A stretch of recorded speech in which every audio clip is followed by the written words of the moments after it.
The C-SPAN networks bring you long-form public affairs programming from the nation's capital and are a public service of your television provider. C-SPAN, created by cable. The oath. Do you swear the testimony that you will give to the Senate Budget Committee will be the truth, the whole truth, and nothing but the truth? If asked to do so, and if given reasonable notice, will you agree to appear before this committee in the future and answer any questions that members of the committee might have? Yes, sir. Thank you. Please be seated. We now have a chance to hear from you. Thank the committee, thank the chairman, thank the ranking member. It's an honor to be here today to present my qualifications and my vision for the Office of Management and Budget. I want to thank the President for nominating me and showing confidence in me in doing so. I thank especially Mr. Graham and Cotton, friends of mine, for their kind words. I want to thank especially, before we get started, my family. As members of this committee know, the burdens of our public service so often fall on those at home. And we don't get a chance to say this nearly enough, and we certainly don't get a chance to say it very often on national television.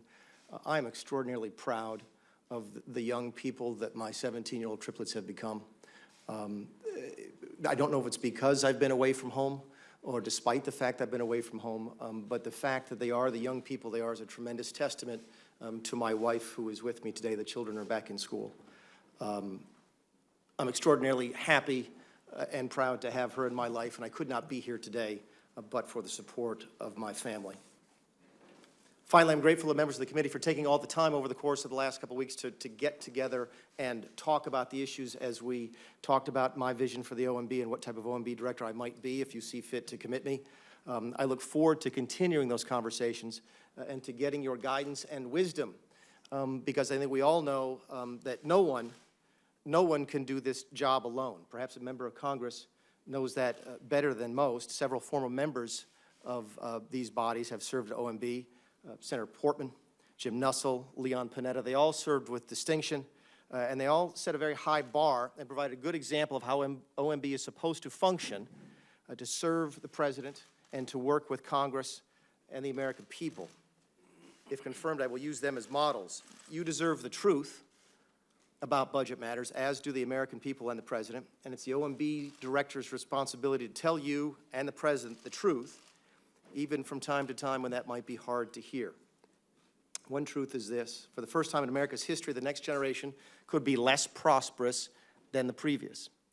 I know that is unacceptable to every single person in this room, as it is unacceptable to me. We can turn the economy around, we can turn the country around, but it's going to take difficult decisions today in order to avoid nearly impossible decisions tomorrow. Our gross national debt has increased to almost $20 trillion. That is a number so large as to almost defy description. I choose to look at it in a different fashion. I choose to look at it through the lens of the ordinary American family. If you were an ordinary American family, the equivalent to you of a $20 trillion debt is a credit card bill of $260,000. American families know what that would mean to them, and it's time that this government learns what it means to us. I believe as a matter of principle that the debt is a problem that must be addressed sooner rather than later. I also know that fundamental changes are necessary in the way Washington spends and taxes if we truly want a healthy economy. This must include changing our government's long-term fiscal path, which is unsustainable. Part of that also means taking a hard look at government waste and ending it. American taxpayers deserve a government that is efficient, effective, and accountable. They earn their money honestly, and they deserve a government that spends it in the same fashion. But fixing the economy doesn't mean just taking a green eye-shade approach to the budget. Our country is more than just numbers. A strong, healthy economy also allows us to take care of our most vulnerable. My mother-in-law relied on Social Security in her retirement. She relied on Medicare to help her before she died of cancer. Pam and I were happy to have that safety net there for her.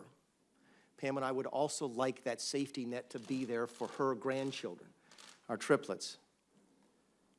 All that being said, I know many of the members of this committee will want to know my positions.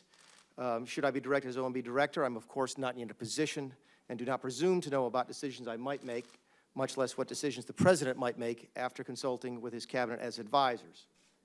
I do know what I believe, however, and I look forward to discussing whatever topics you consider relevant today. I haven't exactly been a shy member of Congress in my 6 years here, and I don't expect to end that today or as Director of OMB if you see fit to confirm me. At the same time, I recognize that good public service, whether that's in the state legislature, the House, the Senate, OMB, takes both courage and wisdom. The courage to lead and the wisdom to listen. I have learned in my time in Washington that I do not have a monopoly on good ideas. Facts and the cogent arguments of others matter. My commitment to you today is to take a fact-based approach and to listen to various ideas on how to get our financial house in order. OMB also fulfills significant management responsibilities, performs a regulatory role, has a bunch of other responsibilities that I know you folks are as familiar with as anybody, and I look forward to talking about with those today as well. I look forward to talking about all of those issues, my qualifications, and anything else the committee sees fit. If confirmed, I look forward to working with Congress and serving the President to address all the challenges on behalf of the American people. And again, Mr. Chairman, I thank you for your time and for the opportunity to be here.